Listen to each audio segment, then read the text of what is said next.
So, why did I leave the cycling GK? This is a question I get asked all the time. And honestly, it changed my entire life. But to understand why I left, you need to know how it all started. So this is a few years ago now. I was scrolling through YouTube one day and one of Ben's videos popped up on my homepage. I clicked it, watched it, and instantly thought, this is sick. And on complete impulse, by the way, I never ever do this, I decided to send him an email. My email basically said I'm a bit of a YouTuber myself, and yeah, I basically offered my editing services. I didn't even expect a reply, to be honest. And the next day, they actually replied. Yeah, they said they had an editor, but they keep my details saved. I was just buzzing at the thought they even replied. I was like, fair play they've replied. So I said thanks, and that was that. About a week later, another email popped up from them asking if I wanted to help them edit a video. And obviously I was like, yes, absolutely. And instantly they sent over some footage and I edited it down into my own style. So it's like a faster pace, tighter cuts. I think the music was a lot better. I sent it back and they absolutely loved it. And from that moment, I became their freelance editor. They would send footage, I'll download it, I'll chop it up, send it back, repeat. And not long after, they invited me to help on a shoot. Not gonna lie, I was nervous meeting them. I was like, oh, okay. But I just thought, I need to take these opportunities when I can. So yeah, I drove up there. We met at Ben's house. We had some lunch together and we talked through the ideas on how they want to grow the channel. And yeah, I shared my ideas, how I thought the channel could look. And pretty much from that day, I became the head of production at CGK. You are our head of production and you do everything. You don't have a team of 4 or 5. It's important to know that you do everything. And for months from there, I was driving back and forth multiple times, filming cycling videos, football content. I don't know how you stand here, Ben. That. And this is when things really started to take off. This stuff does it. It's absolutely beautiful. That was the one. That was the f***ing one. That was the one. That was the one. And look, I love football. I'm a big Bournemouth fan. So for me, video production, football, building something new, it was the dream job. And then came the next chapter.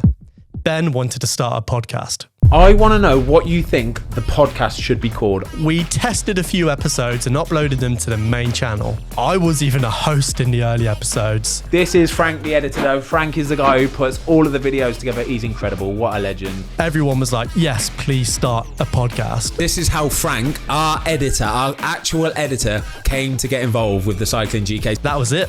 That was when the Foscast was born. What do you think of the old backdrop? Oh, man. Oh, man. Oh, okay. Oh, okay. It's not bad, is it? At this point, CGK and the Foscast were just firing on all cylinders. We were filming weekly podcast episodes. We were still doing the matchday vlogs with the GoPro and the goal and stuff. We started filming YouTube challenges. And just a lot of football content was coming out. It was full on. And don't get me wrong, I loved every bit of it. But when you're in the thick of it, it was nuts. I'm not going to lie.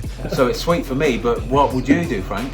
My routine was wild. I'd be waking up at 5:30. I'd be driving up to the Midlands. We'd shoot all day. We'd edit late. We'd sleep in hotels. Yeah, it was just on repeat. And with all of this, things leveled up again. With the growth of the Foscast, we then partnered with Spotify.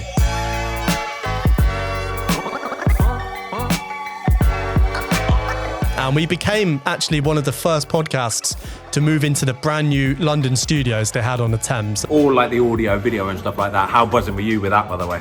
I was absolutely fucking bouncing. Honestly, it's the best studio I've ever been to.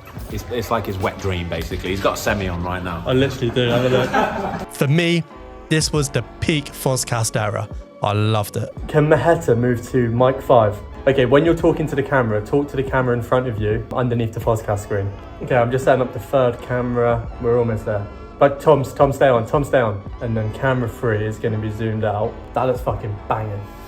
That looks fucking unreal. Right. Holy crap. This looks mad. Obviously, we were all traveling even more. We were going back and forth between London to the Midlands, back down to the South Coast. We flew out to Mallorca to film some content with Rafa. And then we flew out to LA. No, he wasn't aiming for the middle. Jesus, you stick to editing, son. To actually meet Spotify. It is wild. It is absolutely wild. Discuss all of the new ideas we had. We had a new football show we were working on called The Football Fill-In, which is still running now. And that was probably my favourite project I worked on whilst I was there. I remember stopping sometimes and thinking, like, how on earth did I end up here? All because I've sent one email. That opportunity just genuinely changed my life. And yeah, whilst this was all happening at 1,000,000 miles an hour, life was happening too. I married my beautiful wife Jess. We brought our first home together. We got our crazy dog Maya. And we were building life on the South Coast. And eventually, it just all caught up with me. The constant traveling, the barely sleeping. Like, I was hardly home. I was burnt out. And then everything changed. Me and Jess found out we're having a baby. I started asking myself real questions like, what do I actually want my life to look like? Do I want to be away all the time? Do I want to be present for my kid? And that's when I knew I had to step back.